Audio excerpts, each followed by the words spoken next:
las tarifas eléctricas después de medio año empezaban a bajar y por temas de efectos del niño y otras cosas tendremos aumentos este semestre y probablemente tendremos aumentos el año entrante. Entonces sí tenemos que cuidar pues nuestro dinero de una mejor manera, haciendo un uso eficiente en el costo y consumo de la energía.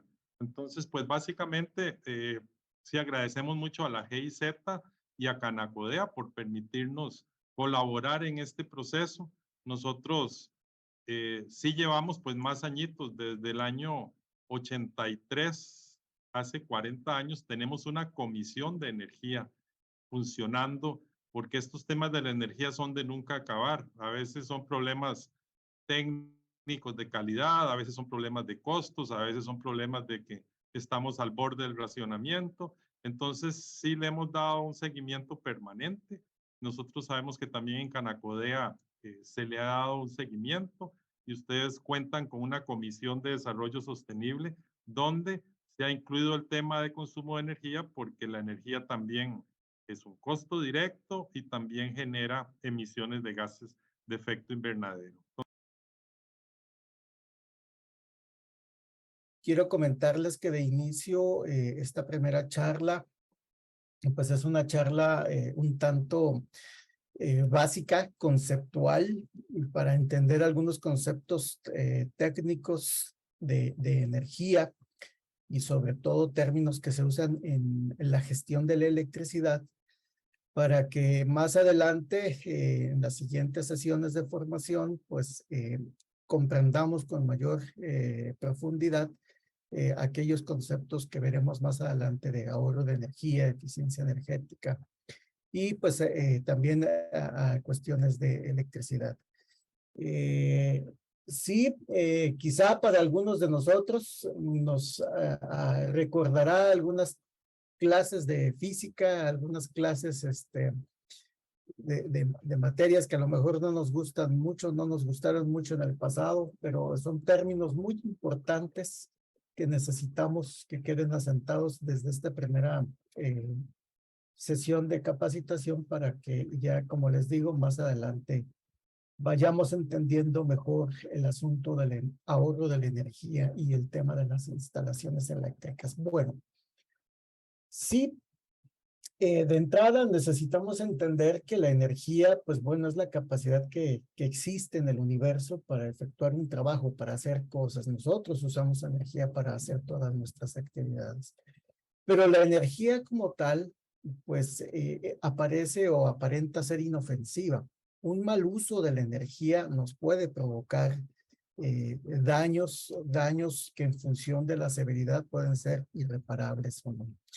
Esto lo comento, pues bueno, porque en las noticias hemos escuchado a lo largo de los meses, de los años, pues primero porque los bomberos atienden situaciones de incendios que muchas de las veces se declara que es por un defecto de instalaciones eléctricas. A final de cuentas, una instalación eléctrica lleva energía.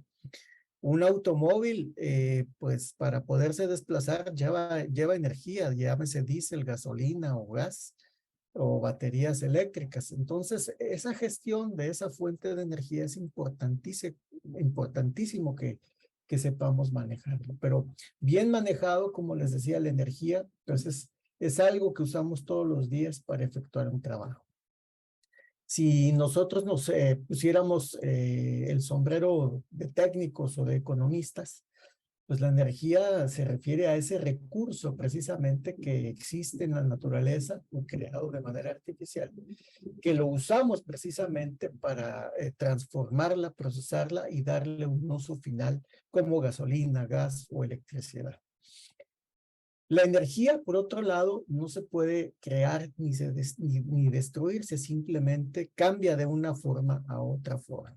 ¿Qué significa esto? Bueno, pues si lo pasamos a una plancha para la ropa, pues la electricidad que pasa por esa plancha la estamos convirtiendo en calor y el calor como tal es lo que estamos usando para planchar la ropa que tenemos al frente. Entonces ahí se se demuestra esta ley de conservación, que la energía solamente se transforma. En los vehículos, pues la gasolina que tenemos en nuestro tanque de combustible, al pasar por el motor, se quema. Se quema a modo de pequeñas explosiones controladas en el motor, y ese motor genera una serie de movimientos que se transmite, o fuerza que se transmite hacia las ruedas de transmisión para que nosotros nos podamos desplazar. Entonces también esto hay que entenderlo, y más adelante, ya en las siguientes sesiones, pues hablaremos de calor, frío y algo que se llaman pérdidas. Pérdidas de energía, pues bueno, que eso es un concepto que más adelante iremos detallando. La energía renovable, bueno, pues ya es una situación interesante que hoy también ya puede empezar a cuestionarse, ¿verdad? Pero de origen, de concepto didáctico, se refiere a esas energías que se encuentran en abundancia o que de alguna forma se regeneran por ciclos naturales en el globo terráqueo. Podemos hablar del viento, del agua solar, de la biomasa, del movimiento que genera el mar para aprovecharlo y producir electricidad. Pero hoy en día, pues yo preguntaría, el agua, que es un recurso natural y que hoy en día usamos mucho, sobre todo en Costa Rica, para producir nuestra electricidad, pues con este fenómeno del Niño que nos toca tener este año, pues hemos visto que los embalses donde se guarda esa agua para producir electricidad, pues ha sido menos.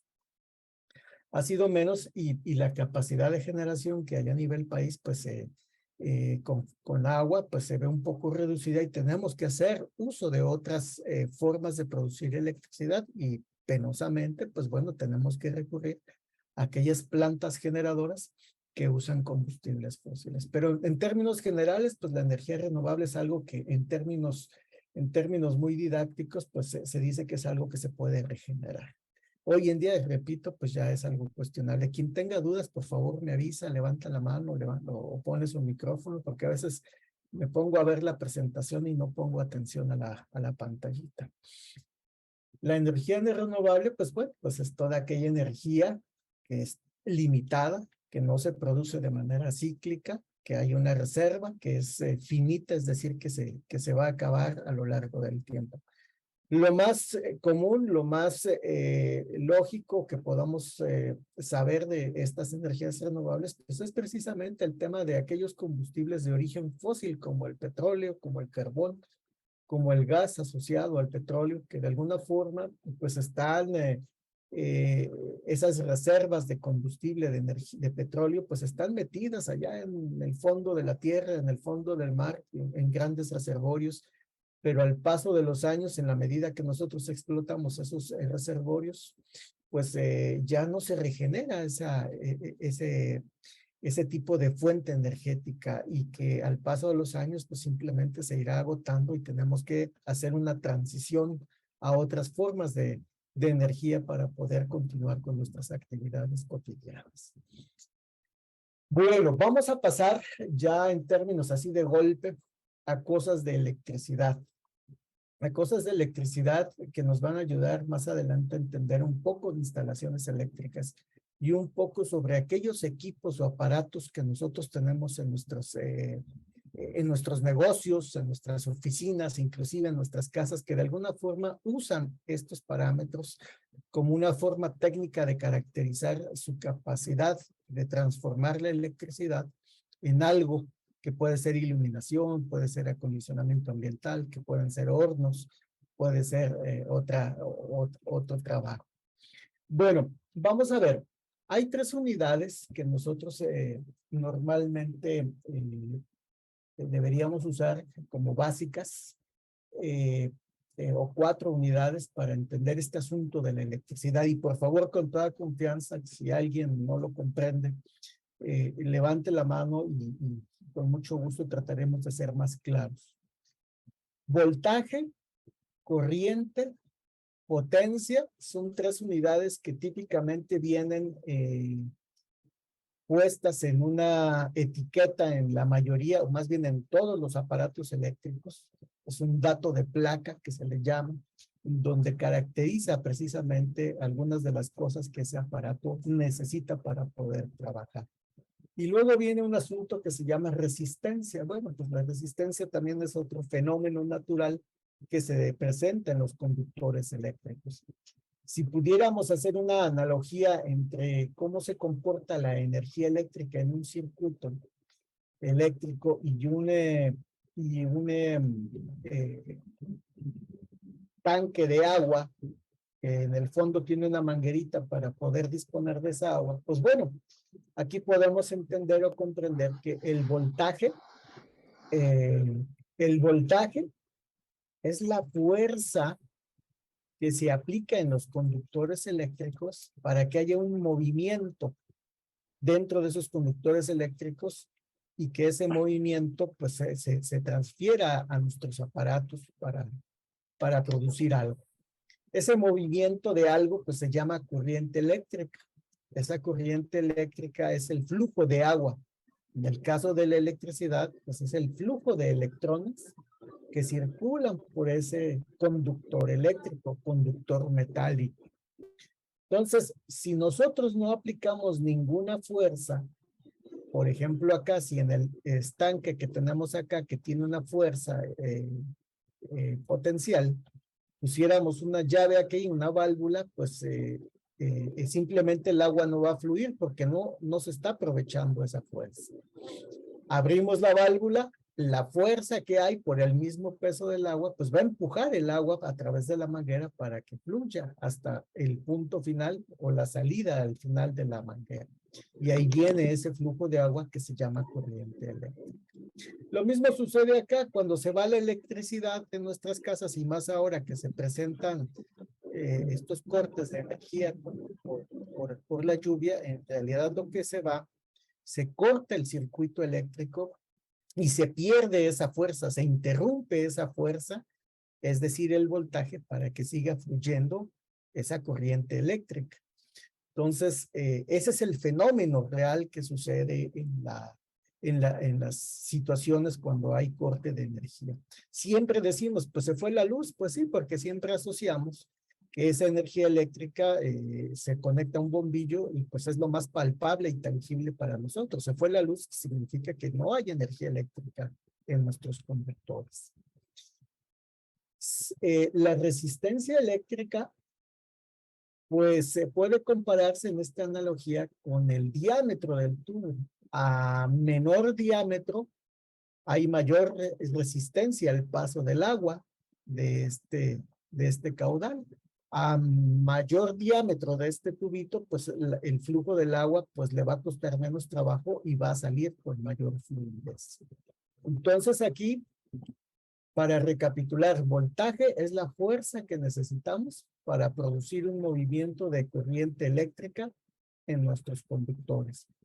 Pero nuestros conductores como tal también se oponen a ese flujo de corriente eléctrica precisamente por ese fenómeno natural de resistencia que tienen al paso de ese flujo. Entonces hay que entender estas tres cosas. A mayor resistencia en un conductor eléctrico, cuando pasa una corriente eléctrica, hay un mayor calentamiento de conductores. Ese calentamiento de conductores que está provocando, pues bueno, que esa electricidad, esa corriente eléctrica, en lugar de aprovecharse para algo útil, se está desperdiciando en calor.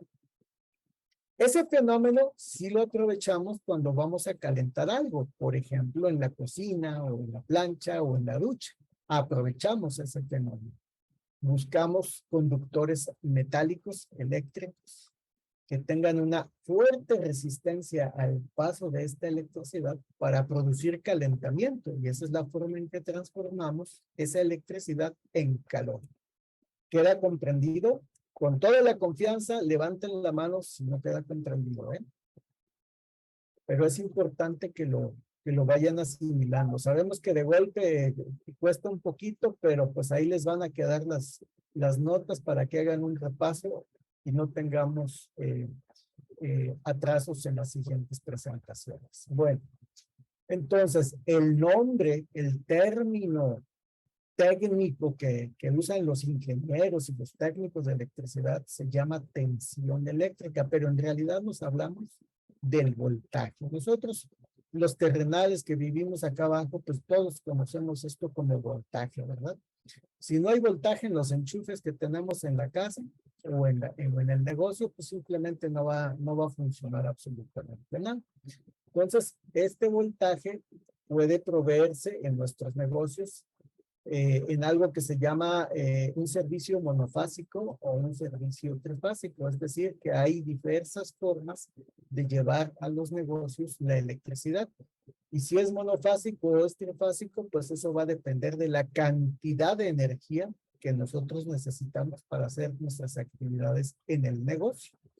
Esto ya lo determina un técnico, un especialista, para que el proveedor de electricidad en Costa Rica, pues hay una variedad de oferta de voltajes que ofrecen los suministradores de electricidad. Ese voltaje, como les decía, va a depender de las necesidades que ustedes tengan para consumir electricidad. Entonces acá, nosotros es común que en nuestros negocios encontremos voltajes en nuestros enchufes, voltajes de 120 volts, 114 entre 126. Hay unas variaciones que son aceptables, que son permisibles.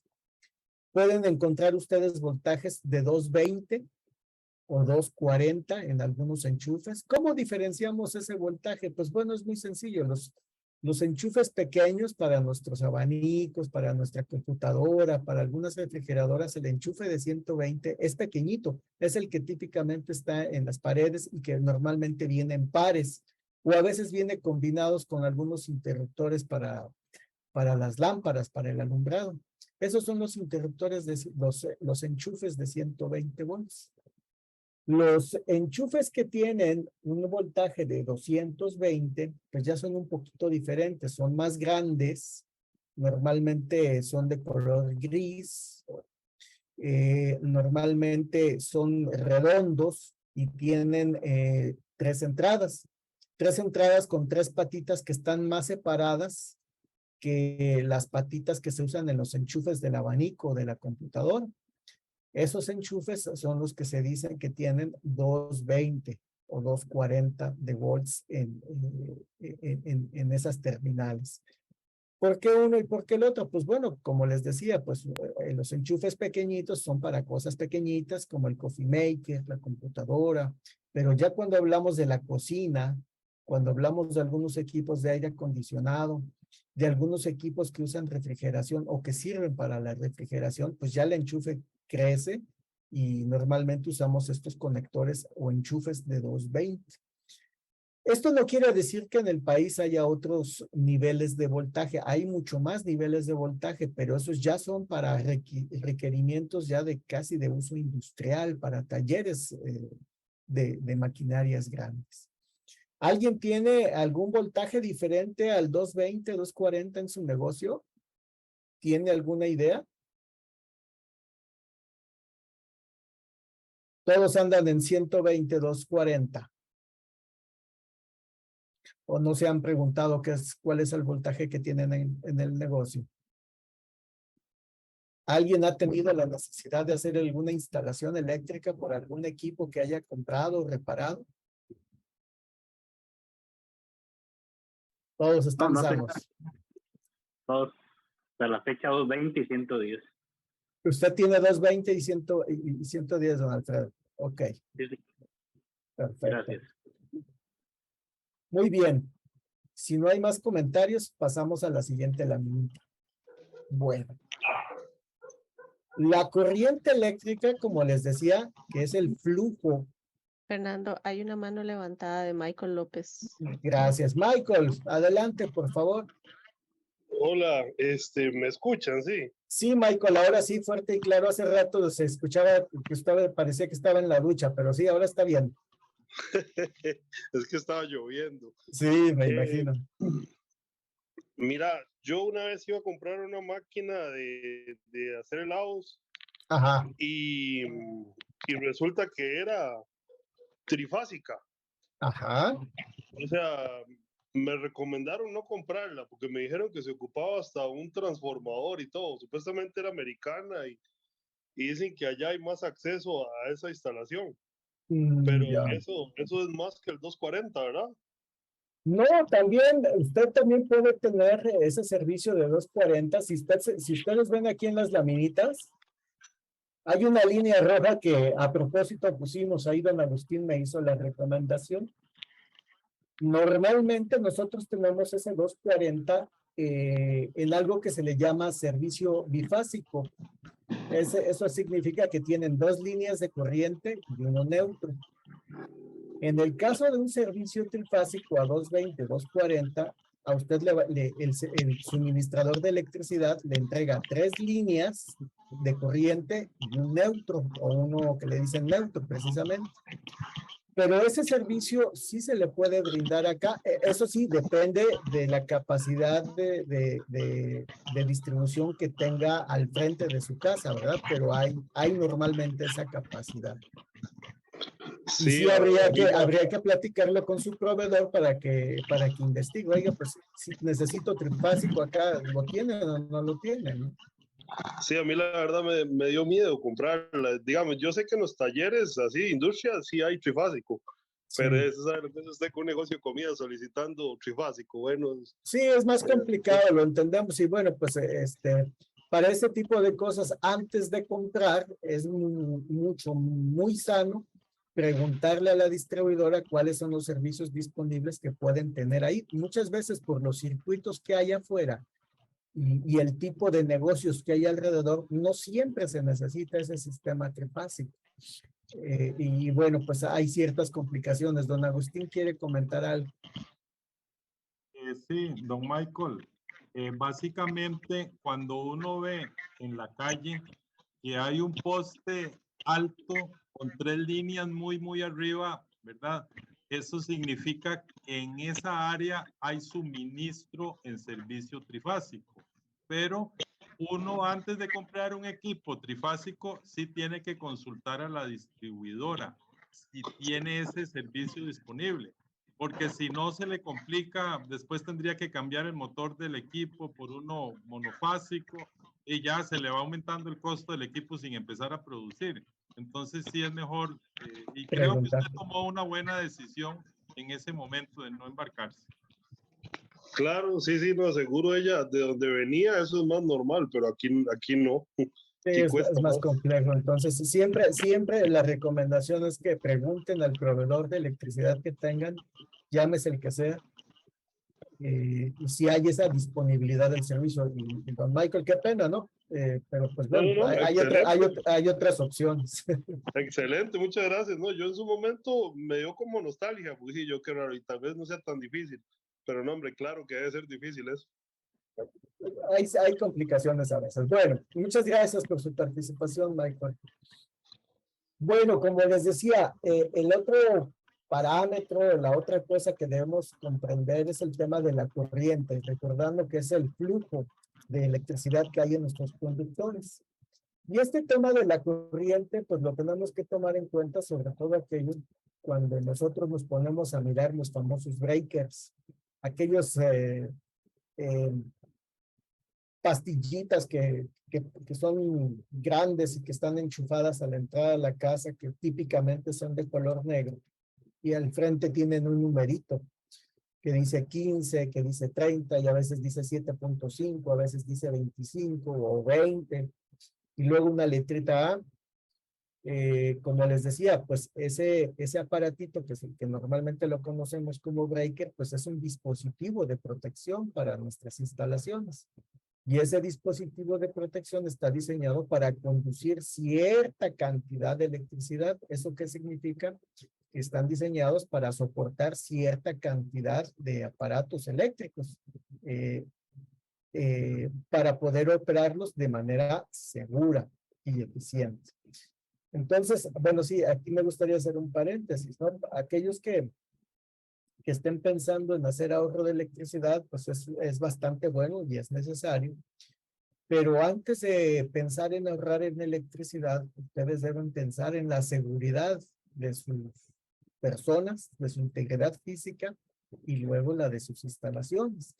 Entonces, primero, antes de pensar en ahorro de energía, hay que pensar en seguridad y luego pasar al concepto de ahorro de energía. No hacemos nada comprando la lámpara LED más eficiente que les puedan vender ahí junto al chino, si nuestra instalación eléctrica está que se cae a pedazos. No funciona así la cosa. Entonces, primero pensemos en nuestra seguridad y luego en el ahorro de energía. Entonces, como concepto en el tema de seguridad, pues la corriente eléctrica, recordamos, esa es la energía que realmente nos puede causar el problema, ¿no? Nos puede causar alguna dificultad si lo mal manejamos. Un cable pelado de mucha corriente eléctrica nos puede generar problemas. Entonces, la corriente eléctrica también es una unidad de medida que deben considerar, como les decía, sobre todo para medir el tamaño o la cantidad de energía que necesitan nuestros aparatos y en consecuencia el grado de protección que le tenemos que poner a esos aparatos en nuestros breakers. Entonces, la corriente eléctrica es el movimiento de electrones o flujo de carga por unidad de tiempo. Entonces, para que lo contemplen. No puedo decir que esta es la unidad eléctrica más importante, no, todas son importantes, pero a esta hay que ponerle atención por el tema de seguridad, ¿de acuerdo? ¿Comentarios? Don Orlando, ¿todo bien? ¿Me estoy siendo claro, don Orlando? Sí, correcto. Sí, es muy básico. Ya yo con tantos años de tener carnicería y trabajar con equipo, pues sí voy entendiendo. Muchas gracias, don Orlando. Luego viene otra cosa que le llamamos frecuencia. La frecuencia, pues bueno, es otra unidad de medida que en Costa Rica su valor es de 60 ciclos por segundo o 60 Hz. Esa es la forma en que está caracterizado todo el sistema eléctrico de Costa Rica con esa frecuencia. En otros países y sobre todo en Europa, esa frecuencia es diferente, el valor es diferente y típicamente es de 50 Hz.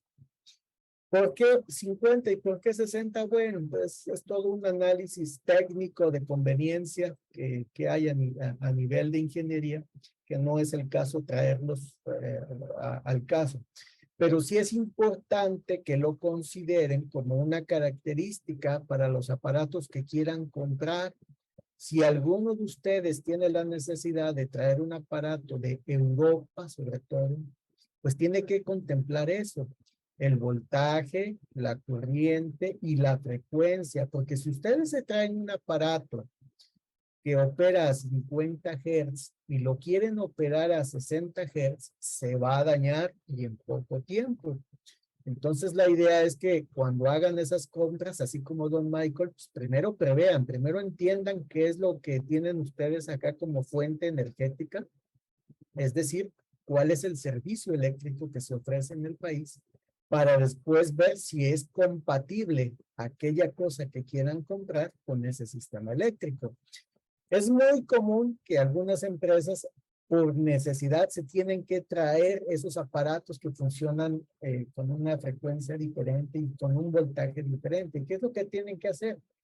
Hacer una inversión más para colocarle un aparato que se llama transformador, que le ayude a transformar precisamente esas características para que el aparato funcione. Pero ya el asunto sale más caro porque hay que ponerle un aditamento a ese equipo que queremos comprar. Entonces, es importante que también contemplen este valor, la frecuencia. La potencia, en términos generales, es la capacidad que algo tiene para realizar un trabajo. Trabajo que puede ser moler semillas, trabajo de andar en bicicleta, trabajo de desplazarse de San José a Guanacaste en vehículo, o producir frío, o producir luz. Ese es un trabajo. Entonces, todos los aparatos que consumen electricidad tienen una capacidad para lo que les comento, ya sea para dar calor, para enfriar o para proporcionar luz. Y esa capacidad se mide en watts, es precisamente la unidad de medida de potencia. Entonces acá, tenemos que entender que esa capacidad pues va a requerir de más o menos energía en algún momento. Como les decía, la potencia es la capacidad que hay para desarrollar un trabajo. En el caso de la potencia eléctrica, pues es prácticamente lo mismo, ¿no? Es decir, cuál es la capacidad que tienen nuestros aparatos que consumen electricidad de convertir la electricidad en algún trabajo, que puede ser la iluminación, el aire acondicionado, el calentamiento de cosas. La forma técnica de calcular la potencia de un aparato es multiplicar el voltaje al cual se alimenta ese aparato por la corriente que necesita ese aparato para producir ese trabajo. Normalmente, como les decía, esos dos valores de voltaje y corriente vienen en la información técnica de los aparatos. Se llaman datos de placa. Entonces, cuando esa corriente circula por ese aparato, pues precisamente esa corriente se transforma en energía mecánica o en otro tipo de energía que puede ser térmica. Bueno, vamos a ver, continuando con esto, ¿de dónde sacamos la potencia, ese dato de potencia de nuestros aparatos? Bueno, una de ellas, como les decía, es hacer este cálculo. Y aquí parece sencillo, pero bueno, ya para una cosa más sofisticada, pues hay otras fórmulas un poquito más complejas de usar para obtener ese valor calculado de potencia.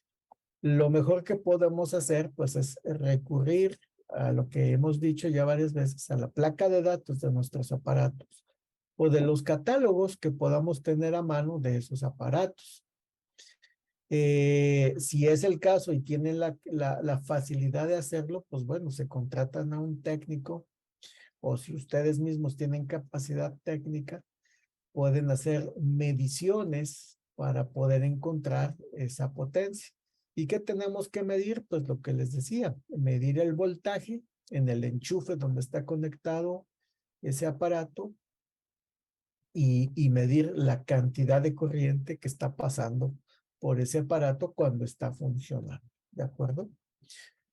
Bueno, entonces esas son dos formas de obtener la potencia de esos aparatos. Entonces acá yo les puse unos ejemplitos de algunos datos de catálogo. Por ejemplo, para el alumbrado, pues ya sea en el empaque, en una hojita que viene con el producto o en el empaque por fuera, pueden venir algunos datos eléctricos de estos equipos para el alumbrado.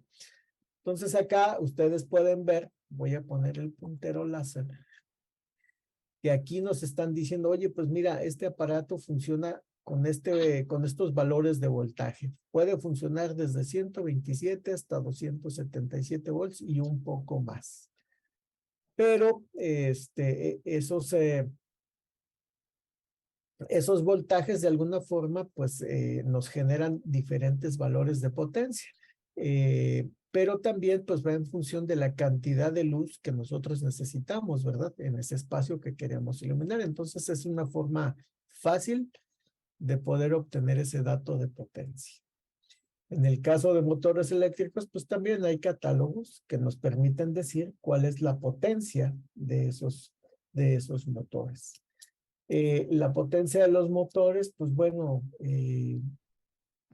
seguimos con una tendencia de usar alguna terminología inglesa o anglosajón, y normalmente la potencia eléctrica de los motores la medimos en caballos de potencia, en HPs. Entonces, si se dan cuenta, aquí en esta hoja técnica, estos motores se están midiendo su capacidad en HPs. Bueno, para poder calcular la potencia eléctrica en watts, pues se multiplica por un factor y con ese factor ya obtenemos la potencia en watts.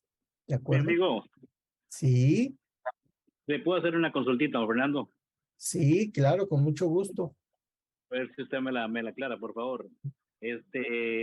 Para una planta eléctrica, de 3.350. Eso es lo que aparece en la planta eléctrica. 3.350 watts. Sí, señor. Ajá. Nosotros, bueno, yo uso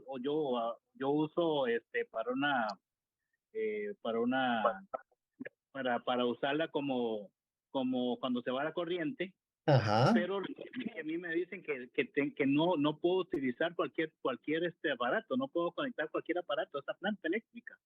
Es Tiene que ser de correcto. 12 voltios. No entiendo, eso es lo que no entiendo, ¿verdad? Tiene que ser de qué, don Alfredo, no lo escuché. No entiendo por qué razón tiene que ser solo equipo de 12 voltios. De 12 voltios. Ah, bueno, vamos a ver. Primera situación, don Alfredo. La planta generadora tiene una capacidad máxima de 3.300 watts de poder de capacidad. Entonces, nosotros primero tenemos que saber que el aparato que conocemos, que vamos a conectar a esa planta, no rebase esa capacidad. Entonces, normalmente nos damos un margen de seguridad para que la planta de emergencia no se force y llegue a pararse en el durante el servicio. Entonces, ustedes primero deben considerar un factor de por lo menos hasta un 80% de la capacidad máxima de la planta. ¿Eso qué significa? 3.350 por 0.8.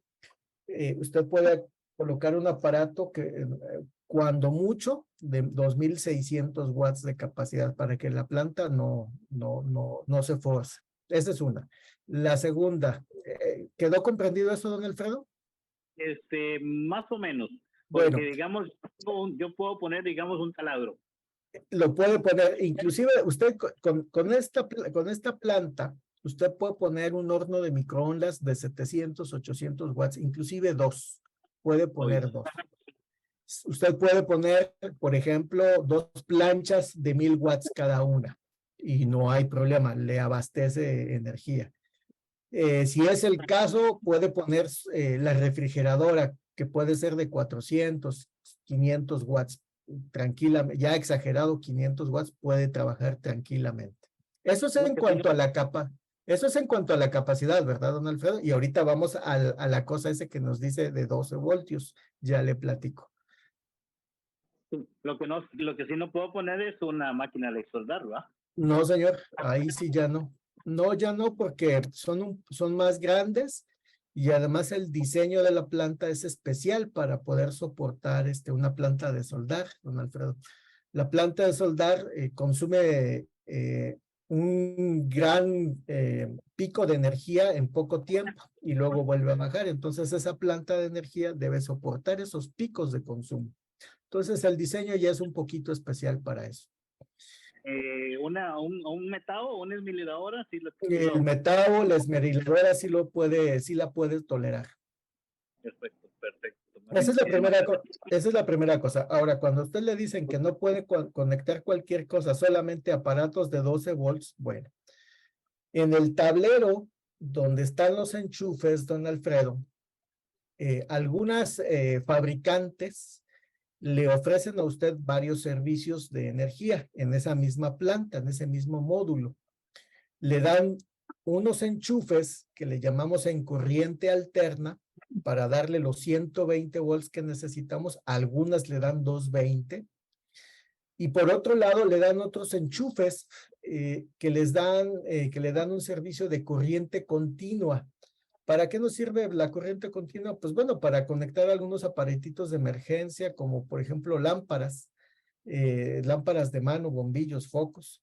Si es el caso, algunas veces se puede conectar de manera directa a algún cargador de baterías o algún aparato que use corriente directa. Entonces, pero eso es lo menos, ¿verdad?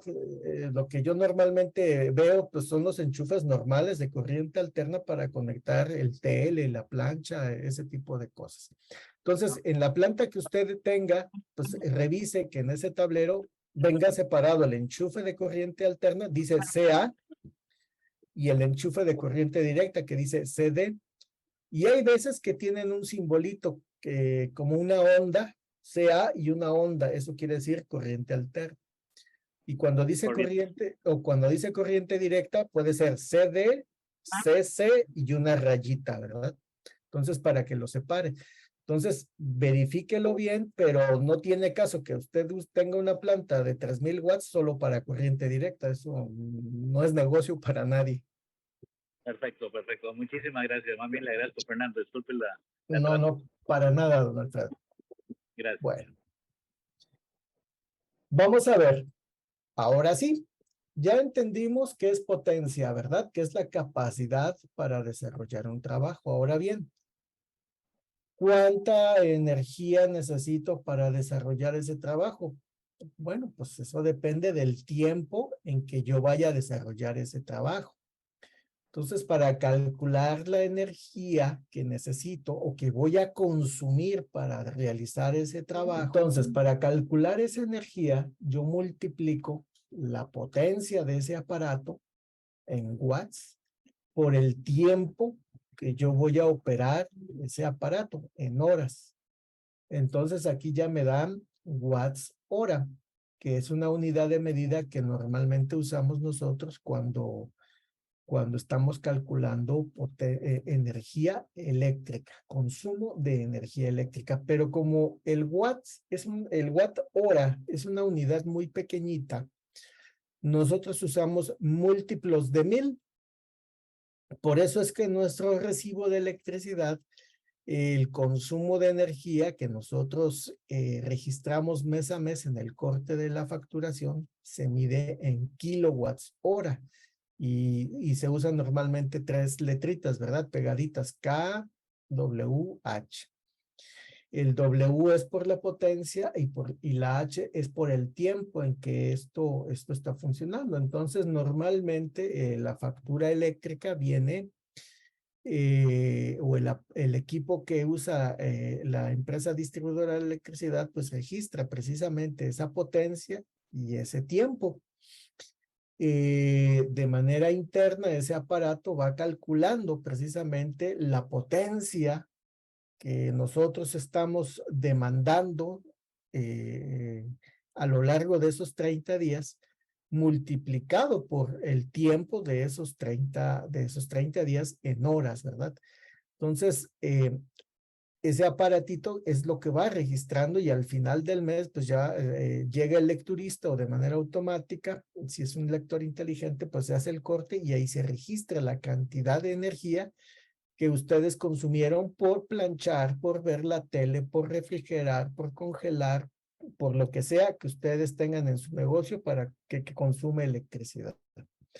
Entonces, es importante que ustedes le pongan atención a este valor cuando lean su recibo de electricidad. Sí, definitivamente es importante el valor de la plata, sí, pero hay que saber por qué están pagando X o Y cantidad de colones y más si a ustedes se sienten o perciben que, pues, que está, como decimos, está caro el asunto, ¿verdad?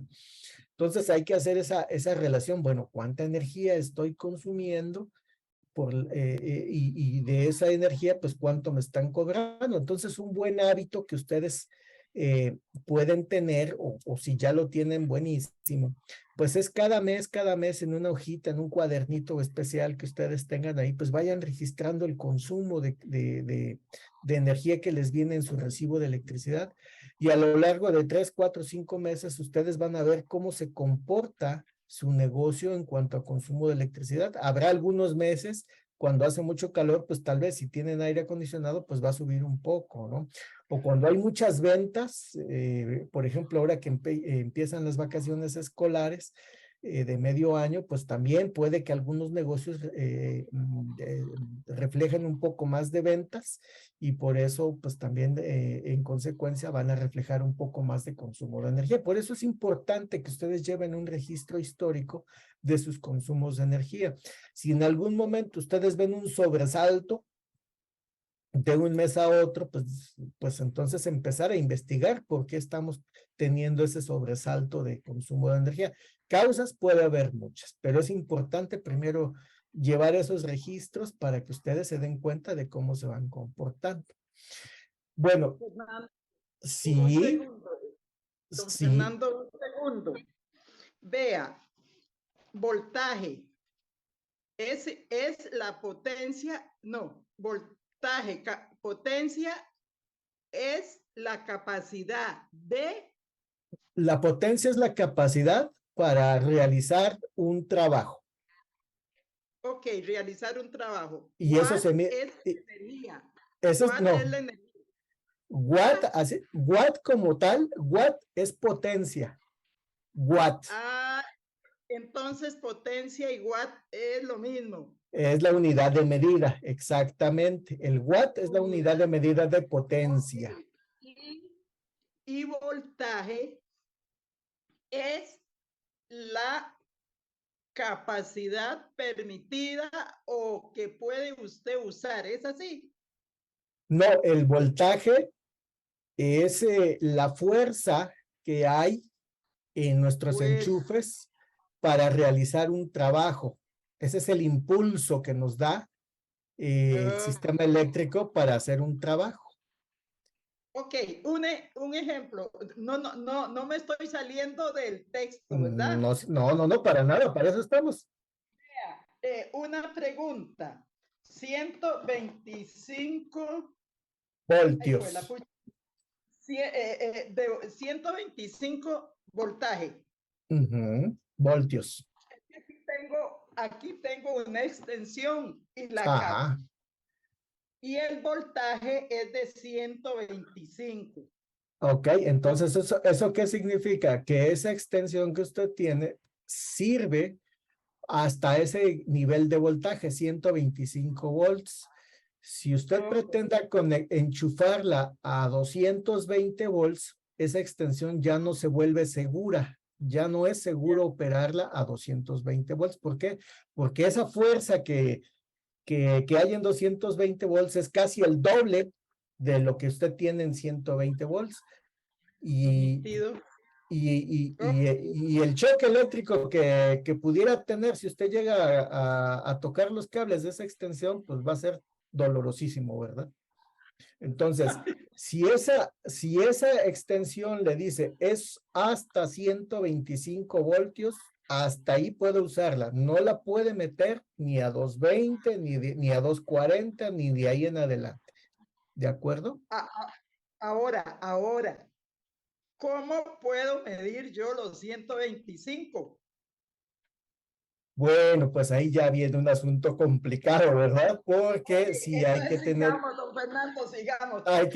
hay que tener un aparatito, hay que tener un aparatito para eso. Bueno, ¿cómo lo podemos hacer? Hay unos aparatitos muy sencillos que usted puede ir y preguntar en la ferretería, preguntar si tienen medidores de voltaje. No el aparato, es un aparatito muy sencillito que tiene dos bombillitos. Sí. Un bombillito dice 120 y el otro dice 220. Y tiene dos puntitas y esas puntitas usted las conecta en el enchufe y usted ve qué lamparita se enciende, la de 120 o la de 220. Pero eso sí, yo le recomiendo que ya lo haga una persona que tenga un poquito de experiencia para hacer esas cosas. Ok, don Porque Fernando, muy amable. si no, la torta que se pega a uno, ¿verdad? Quedándose ahí pegado. Ay, ni pensarlo. Sí, entonces, mire, la potencia se mide en watts y es la capacidad para realizar un trabajo. Ese trabajo puede ser alumbrar, enfriar o refrigerar. Ese es el trabajo. Ahora bien, la energía es precisamente esa potencia, ese trabajo realizado en cuánto tiempo. Entonces ahí ya usamos potencia y tiempo. Y eso y el producto o la unidad de medida de energía es watt hora. Entonces, si usted en su casa tiene el recibo de electricidad o de su negocio, ahí le dice consumo del mes tantos kWh. Esa es la energía que usted está consumiendo. kWh, potencia por tiempo. ¿De acuerdo? Don Fernando, ¿me puedo hacer Sí. otra consulta? Sí, don Alfredo, con mucho gusto, para eso estamos. Gracias, muy amable. No creo que me salga del contexto. En el local estamos bien de energía, yo no creo que la tengo controlada. Me llama la atención que me imagino que es el caso de más de un compañero de nosotros, que digamos, yo tengo una casa no tengo energía eléctrica, perdón, no tengo cocina eléctrica, Ah, tengo ok. una refri nueva, pero mi hijo tiene su jueguito, ¿verdad? Esos que tienen ahora, y pero tengo 5 abanicos y la Ah, luz se me subió de 35 a 50,000 colones. oh, ya. 15,000 colones de más. Ok, ahora, ¿ese abanico es realmente abanico o es un equipo de aire acondicionado? Ujú. Son abanicos corrientes y Solo silvestres. abanicos, de esos que están dando vueltas en el techo todo el tiempo. Bueno, son tenemos Los 2 de, en el piso los de y 3 pedestal. Ok, ¿verdad? subió, pero bueno, subió bastante. Ahora hay que, ya lo dijo don Agustín, ¿verdad? Ahora, para el próximo mes hay un cambio del pliego tarifario.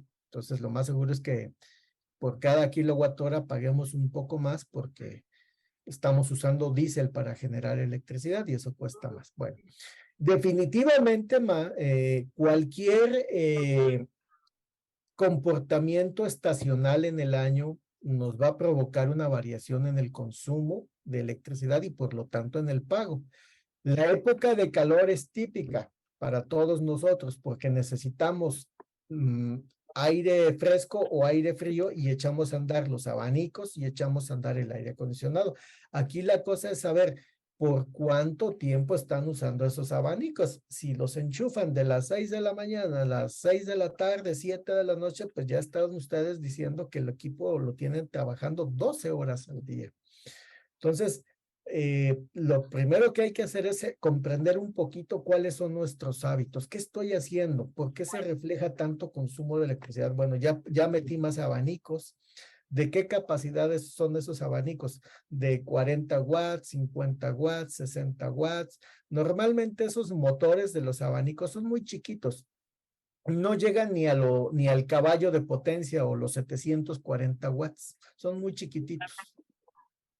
Correcto, no, son pequeños, son esos de pie.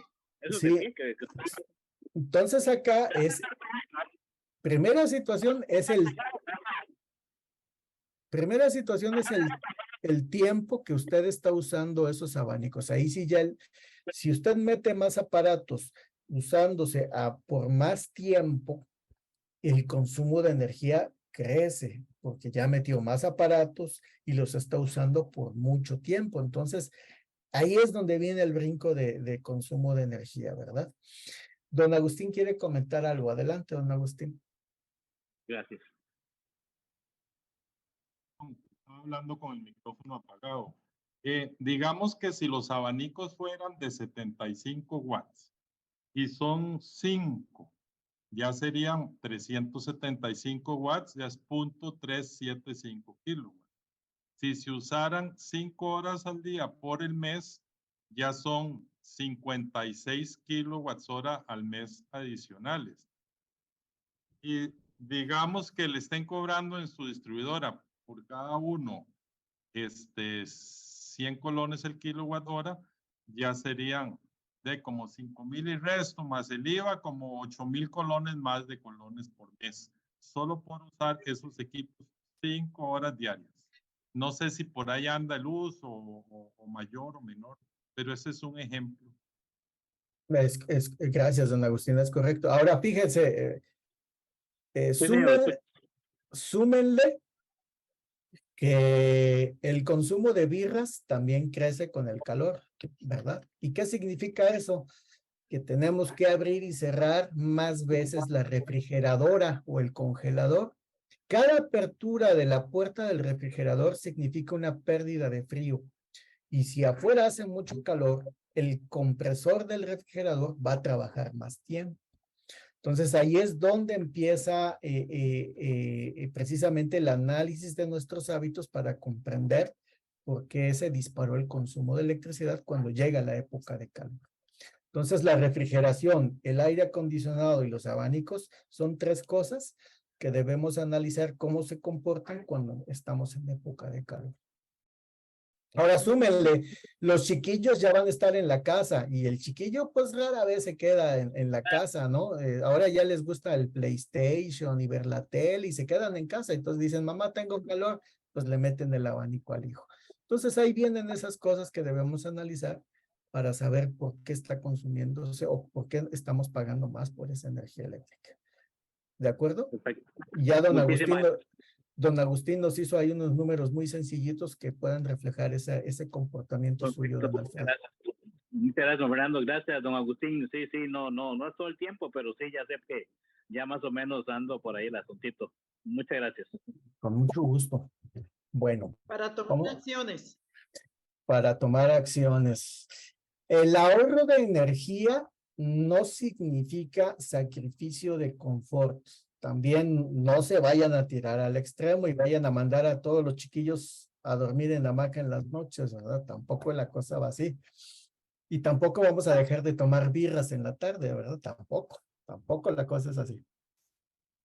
Bueno, vamos a ver. Entonces la energía es precisamente el trabajo realizado en X cantidad de tiempo y la unidad de medida son los kilowatt hora. Esa es la otra unidad de medida que ustedes deben asimilar más adelante.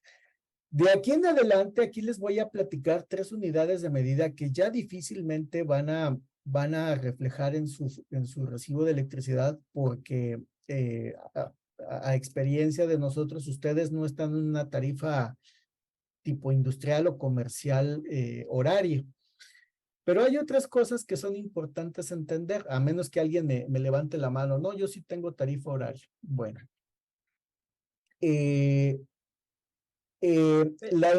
Sí, adelante, dígame. Pero sí valdría la pena explicarlo, don Fernando. Sí, los voy a explicar y no me preocuparía mucho que no entiendan estas 3, pero las previas, esas sí me preocupa que las entiendan más. Bueno, el factor de potencia es un valor también que aparece en algunos servicios tarifarios. Ese factor de potencia nos da una razón de entender cuánta de la energía que nosotros consumimos realmente se convierte en algo útil. Ahí es donde empieza el dispendio de energía. Algunos aparatos eléctricos que tenemos en casa, sobre todo los motores eléctricos, sean grandes, chiquitos o medianos, una parte de la energía que consumen no necesariamente se convierte en trabajo útil. ¿Por qué? Porque esa energía la necesita para funcionar y no me voy a poner a explicar todo ese principio de operación. Simplemente entiendan que una parte de esa energía que consumen los motores eléctricos la usan para operar, para trabajar, para funcionar y que no se convierte en trabajo útil. Entonces, ese factor de potencia se mide en valores de 0 a 1 o de 0 a 100%. Lo que nos piden las empresas eléctricas cuando tenemos esa tarifa y cuando nos cobran, nos miden y nos cobran el factor de potencia, nos dicen que debemos tener un valor del 90% o del 95%. Eso ya depende del tipo de tarifa que ustedes tengan. Entonces, mientras menor sea el factor de potencia, pues trae algunas repercusiones económicas. ¿Por qué? Porque si nosotros no cumplimos con ese valor de 0.9 o 0.95, nos van a multar. ¿Por qué nos multan? Bueno, pues muy sencillo, ¿no? Tú me estás pidiendo un tarro de cerveza completamente lleno, pero en realidad tú te estás tomando solo un poco de cerveza y estás desperdiciando esa cerveza en espuma. Entonces, mientras más desperdicio de espuma tengas, pues bueno, te cuesta más ese tarro de cerveza porque realmente te estás tomando la mitad, no el tarro de cerveza completo. Entonces, la empresa eléctrica pues tiene que invertir en cables, postes, transformadores y todo eso que ellos necesitan para darles a ustedes la energía que dicen que van a consumir. Pero si no la consumen del todo, pues ya invirtieron ellos. Oye, pues necesitas devolver algo de eso porque no lo estás usando. Entonces, ¿cómo lo hacen? A través de un cobro. Técnicamente, si nosotros tenemos un bajo factor de potencia, tenemos más calentamiento de conductores. Los conductores se calientan más. Y un calentamiento en conductores lo empiezan a detectar los equipos que tenemos en nuestra casa para protegernos, que son los famosos breakers. Cuando hay un sobrecalentamiento, los breakers empiezan a calentar también. Llega un punto en que el breaker dice, no, pues ya la temperatura es tan alta que mejor actúo y protejo la instalación y se dispara. Entonces, esa es una situación consecuencia de un bajo factor de potencia. Y pues bueno, envejecemos nuestras instalaciones si nosotros mantenemos por mucho tiempo un bajo factor de potencia, ¿de acuerdo? En la factura, como les decía, pues nos pueden penalizar.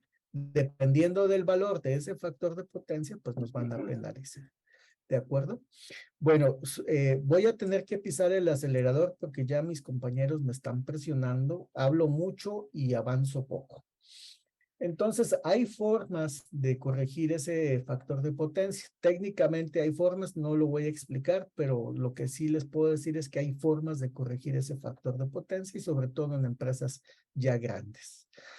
Me voy a brincar estos dos conceptos que son muy parecidos al tema de factor de potencia, pero lo que sí me gustaría decirles es que en algunas tarifas, en las tarifas horarias, tenemos precisamente un horario a nivel nacional, un horario que nos genera ciertas condiciones en cada uno de esos horarios. ¿Por qué está esto así? Bueno, hay que recordar que a nivel país, pues nosotros tenemos un comportamiento muy común. Es decir, que de 5 a 6 de la mañana todo el mundo se está listando para salir de casa e ir a la escuela o al trabajo. Ya a las 7, 8 de la mañana estamos de camino a la escuela o al trabajo, ya estamos en el trabajo, pero entre 10 y 11 y 10 y media de la mañana ya todo el mundo está en el trabajo.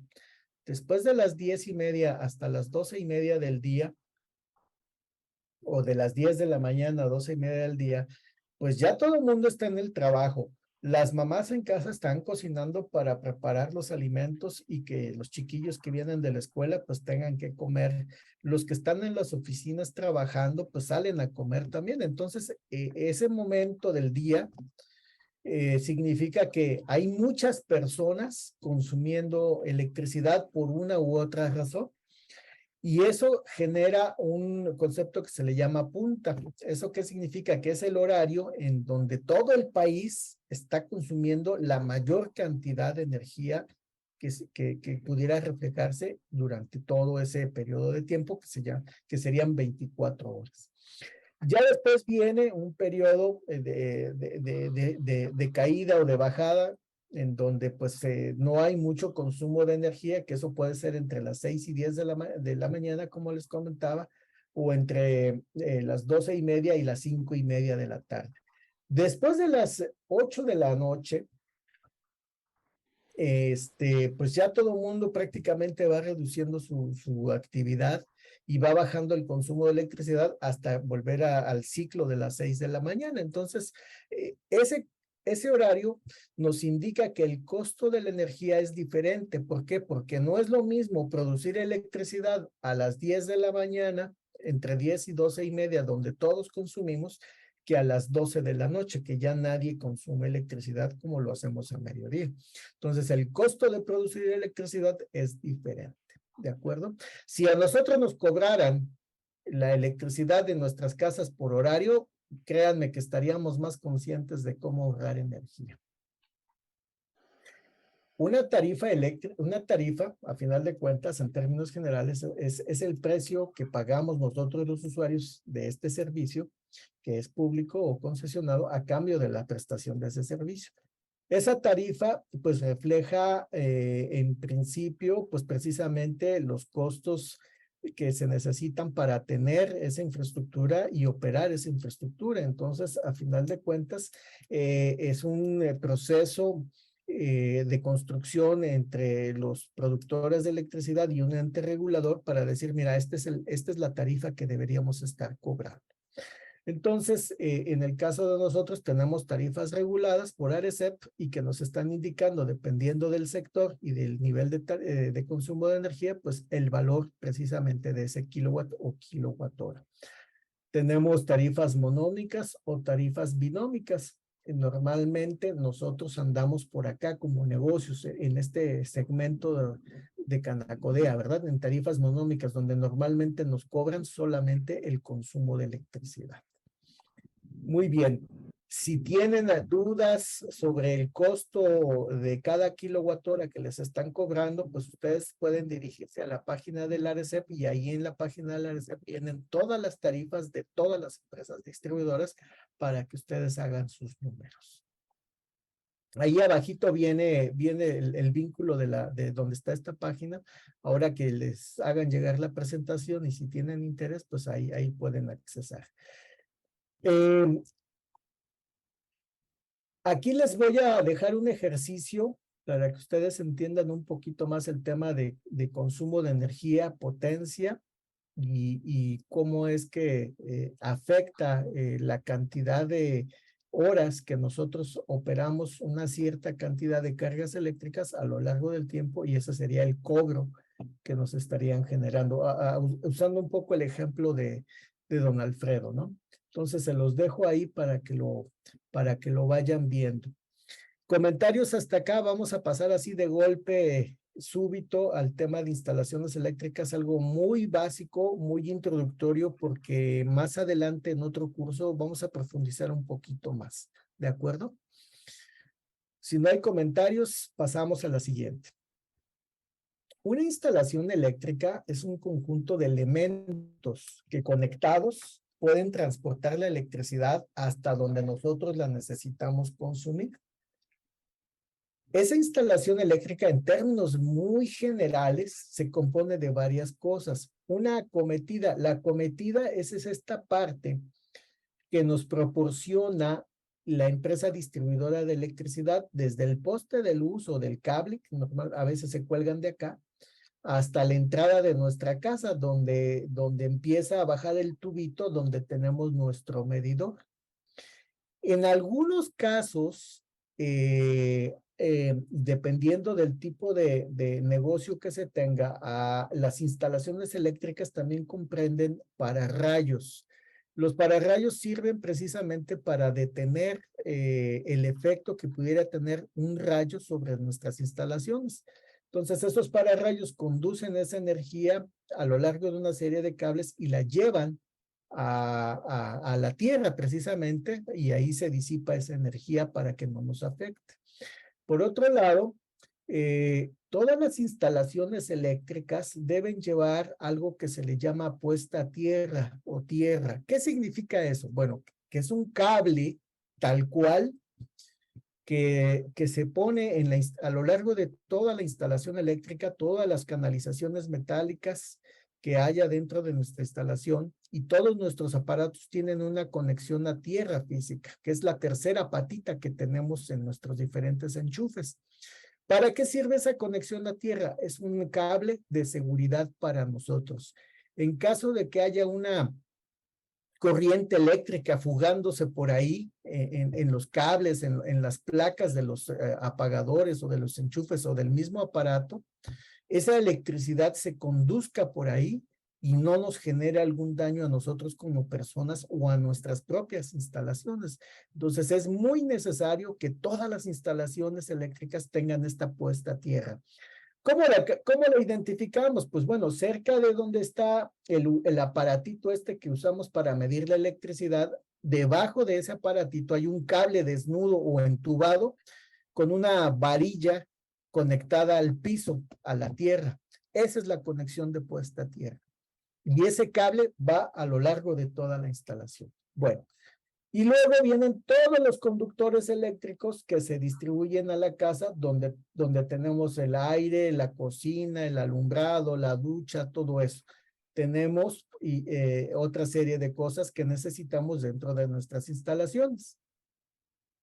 Cada empresa distribuidora, donde están ustedes, típicamente ofrece información de cómo tener de manera adecuada sus instalaciones, que sean seguras, que sean eficientes y que de alguna forma sirvan para lo que son. Entonces ustedes pueden acudir a sus proveedores y pedirles información de cómo tener más o menos instalada o hecha una instalación eléctrica. Es muy común que les entreguen a ustedes lo que se necesita como información para que ustedes puedan tener un servicio eléctrico, ¿de acuerdo? Entonces, esa instalación eléctrica se compone de conductores eléctricos que tienen un aislamiento que no permite que los toquemos y que esa electricidad se vaya por todos lados y nos genere problemas.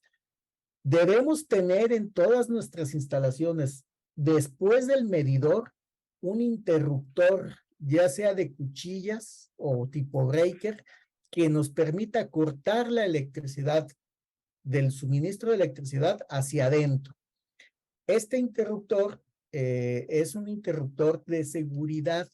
¿Qué significa esto? Que si nosotros tenemos la necesidad de hacer una adecuación a nuestra instalación eléctrica, lo primero que tenemos que hacer es cortar la electricidad. ¿Cómo lo hacemos? Con este interruptor. ¿De acuerdo? Bueno. Después de ese interruptor de seguridad que tenemos en la entrada de la casa, o de nuestro negocio, que es muy común que esté pegado al medidor o que esté integrado a este tablero de breakers. Puede venir aquí abajo ese interruptor de seguridad. Entonces, después de ese interruptor de seguridad vienen los diferentes interruptores que protegen los diferentes circuitos que tenemos en la casa. ¿Qué circuitos son? El alumbrado, los contactos, las refrigeradoras por un lado, el aire acondicionado por otro lado, las cocinas. Entonces, lo ideal es que equipos consumidores de electricidad importantes en nuestra casa, como cosas que calientan, duchas, calefactores, cocinas eléctricas, tengan su propio interruptor, que no se combinen con nada más que eso. Y después tengan sus enchufes o sus breakers para los enchufes y breakers para el alumbrado, de tal forma que tengamos un cierto orden y que coincidamos con ciertas condiciones de seguridad para las instalaciones y para ustedes. ¿De acuerdo? Vienen todos los aparatos de control, que son típicamente los apagadores de iluminación, hay sensores de temperatura, hay dimmers, hay en algunos casos dispositivos para encender y apagar por tiempo algunos aparatos y otras cosas más que usamos para controlar nuestros aparatos consumidores de energía. Así es como en términos muy generales se compone una instalación eléctrica. Bueno, una instalación eléctrica debe hacerse de acuerdo a una normativa que nos permita asegurar que precisamente esa instalación eléctrica y sus componentes sean seguros. ¿Cómo garantizamos eso? Pues bueno, ya desde el 2012 se aplica lo que nosotros conocemos como el reglamento del código eléctrico. Ese código eléctrico está basado en un código eléctrico de los Estados Unidos. Está hecho precisamente para salvaguardar a las personas y a las instalaciones de riesgos que pueden suceder ante un evento de uso o construcción inadecuada de una instalación eléctrica. Entonces, ese código eléctrico es aplicable para todos. Cualquier persona que quiera hacer una instalación nueva, que quiera hacer alguna remodelación o ampliación, debe cumplir con ese código eléctrico. ¿Y eso qué significa? Que deben acudir ustedes a un profesional para que les ayude a hacer esa instalación eléctrica. ¿De acuerdo? Entonces, el código eléctrico hoy en día se asocia a los permisos de funcionamiento, pero ese permiso de funcionamiento está vinculado a aquellas empresas, a aquellos negocios que se pueden considerar como peligrosos. Peligrosos, que significa que pueden manejar algún combustible, algún solvente que sea explosivo y que pueda tener algún riesgo para las personas. O que en algún momento ese negocio concentre al mismo tiempo de 100 o más personas. Eso significa que el código eléctrico se vuelve necesario, toda vez de que hay que cumplir con un requisito de demostrar que se cumple con el código al momento de hacer las renovaciones de los permisos de funcionamiento. Entonces, ¿qué es importante? No creo que aplique para ustedes, pero simplemente pues hay que acudir a ciertos documentos que nosotros les vamos a facilitar el vínculo para que se verifique y se constate pues que en el caso de ustedes pues lo deban cumplir o no. Pero en la mayoría de las pymes no requieren cumplir con esa certificación para renovar el permiso de funcionamiento, pero sí es importante que lo cumplan para hacer nuevas instalaciones o remodelaciones, ¿de acuerdo? Ahora, ese tema del código eléctrico nos vincula con todos los accesorios que nosotros debemos conectar ahí. ¿Qué significa esto? Que los enchufes, los apagadores, los breakers, las lamparitas que usamos para alumbrar, los aires acondicionados, todos esos aparatos también de alguna forma cumplan con requisitos de seguridad. Hay muchos productos en el mercado que pudieran ser más baratos que los que pudiéramos encontrar en una ferretería más o menos buena.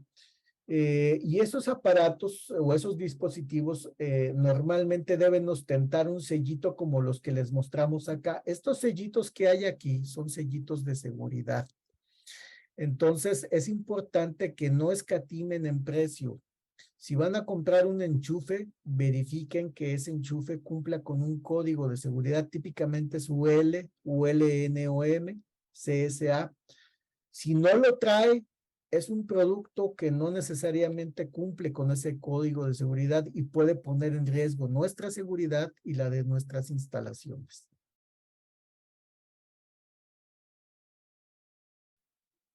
Perfecto, no, dale las gracias a don Fernando porque creo que ha sido muy explícito, y a don Agustín que sí estaba interesado en esa ecuación que realizó, que tal vez en el próximo o entre los documentos que nos puedan pasar, tal vez nos puede pasar la ecuación, porque sí es necesario saber llevar eso y saberlo aplicar. Muchas gracias. Ahí viene el ejercicio para que ustedes lo vean. Perfecto, Fernando, gracias. Bueno, ahí les pasamos algunas fotos de lo que no deben hacer en sus instalaciones eléctricas.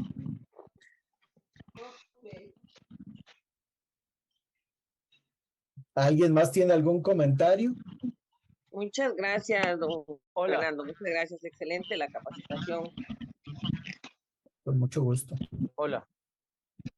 Voy a meter la cuchara. Sí, Orlando, adelante, por favor.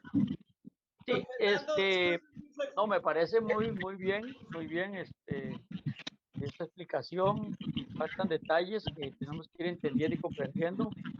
Pero yo quería hacerle una pregunta, no sé si está salido del tema o no, pero tiene que ver con amperaje de electricidad. Se está presentando, por lo menos aquí en Heredia, el problema de que cada vez que llueve se nos va la corriente por microsegundos. Se apaga y vuelve.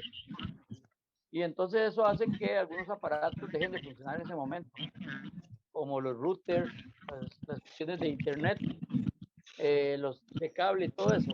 Yo me he dado la tarea de conseguir baterías, o llaman UPS, para respaldarlas y que no se me apaguen, pero ya no he podido conseguir una que me aguante por lo menos 1 hora, 2 horas, cuando se va la corriente por más tiempo, para poder manejar lo que es cada registradora, romanas y todo lo que es de la parte de internet y cobros por tarjeta. A ver si ustedes tienen algún conocimiento de algo más moderno de lo que normalmente venden en las tiendas de electrodomésticos, baterías UPS. Bueno, mire, déjeme decirle, las UPS precisamente son baterías, típicamente son baterías que tienen como función principal asegurar que la tarea que estaba haciendo la termine y apague en tanto que vuelve el servicio eléctrico.